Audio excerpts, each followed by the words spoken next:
नमस्कार, मैं प्रियंका पटना स्टूडियो से और आप देख रहे हैं केबीसी न्यूज। देश भर में सरकारी बैंकों यानी बैंक स्ट्राइक की हड़ताल है। United forum of bank unions की अपील का असर बैंकों के कामकाज पर दिख रहा है। राजधानी के सरकारी बैंकों में ताले लटके रहे और कर्मचारी और अधिकारी अपनी मांग के समर्थन में प्रदर्शन करते नजर आए। नीलीकरण के खिलाफ पीएम पर हल्ला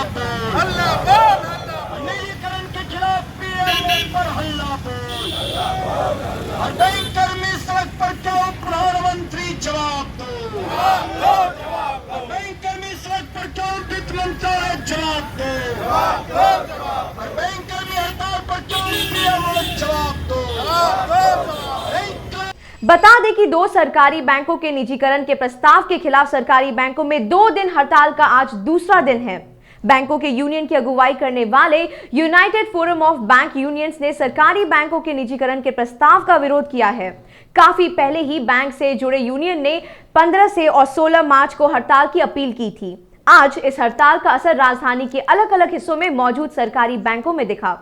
Allahabad union bank, Canara bank, state bank of India, bank of Baroda सहित दूसरे सरकारी बैंकों में ताले लटके रहे। वहीं कुछ जगहों पर इन बैंकों के एटीएम भी काम करते नहीं दिखे। हड़ताल के दूसरे दिन भारतीय स्टेट बैंक स्थानीय प्रधान कार्यालय के समक्ष पूरे जोश के साथ सुबह से शाम तक धरना पर बैठे रहे और नारेबाजी का विरोध प्रदर्शन किया। धरना प्रदर्शन में शामिल बैंक कर्मियों को संबोधित करते हुए United forum of bank unions Bihar राज्य इकाई के संयोजक, सह एनसीबी ईस्ट बिहार राज्य फेडरेशन के महासचिव एवं state bank of India staff association Patna circle के महासचिव श्री संजय कुमार सिंह तथा AIBOC सब भारतीय स्टेट बैंक पटना सर्किल अधिकारी संघ के महासचिव श्री अजीत कुमार मिश्रा ने केंद्र सरकार को कहा कि यह तो सिर्फ आगाज है। उन्होंने कहा कि 2 दिवसीय हड़ताल सरकार को चेतावनी का सहज आरंभिक तरीका था, जिसमें वह सफल रहे। अगर फिर भी सरकार नहीं मानी तो आगे हुए अनिश्चितकाल हड़ताल पर जाने को तैयार है। भारत सरकार ने बजट में प्रावधान किया है, नीतिगत फैसला लिया है कि 2 बैंकों को निजीकरण करेंगे फिलहाल, लेकिन उनकी जो नीति है वो निजीकरण की नीति है। वो चाहते हैं कि धीरे धीरे सारे बैंक को निजीकरण कर दे। जैसे उन्होंने एयरपोर्ट का निजीकरण करना शुरू किया है, रेलवे के प्लेटफॉर्म का निजीकरण करना शुरू किया है। कहने का मतलब है कि राष्ट्रीय संपदा को बेचने की शुरुआत है। 1969 में 14 बैंक राष्ट्रीयकृत हुए थे और 1980 में 6 बैंक। तब से ये जो बैंक है, आम लोगों का पैसा उनका सुरक्षित है। आप पता करेंगे कि 1969 से पहले 559 बैंक निजी बैंक वो डूब गए थे और इस बीच 69 से लेकर 2000 के बीच में भी 36 bank, yes bank, PMC bank डूब गए और लोगों की जमा पूंजी खत्म हो गई। तो हमारा ये लड़ाई निजीकरण के खिलाफ है।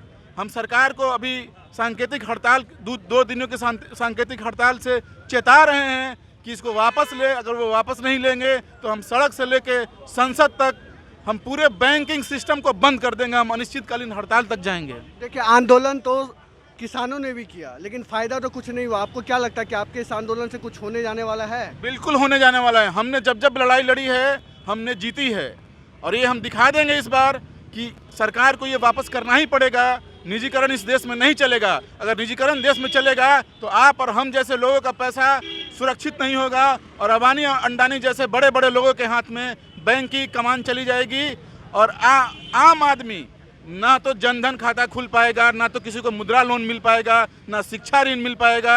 आम आदमी हाशिए से और हाशिए पे चला जाएगा। इस हड़ताल का मुख्य उद्देश्य हुआ, जब सरकार के द्वारा प्रस्तावित निजीकरण की बातें आई तो इसमें आम पब्लिक का जो पैसा है, आम पब्लिक का पैसा नहीं डूबे, इसलिए हम सड़क पर आए हैं। राष्ट्रीयकृत से जब निजीकृत होगा तो इससे पहले भी जब 1947 से 1969 के बीच हमारे बहुत सारे निजी बैंक जो थे, उसमें से 559 निजीकृत बैंक डूबे, जिसके डूबने की वजह से उस समय के जो पब्लिक थे उन पब्लिक का पैसा डूबा।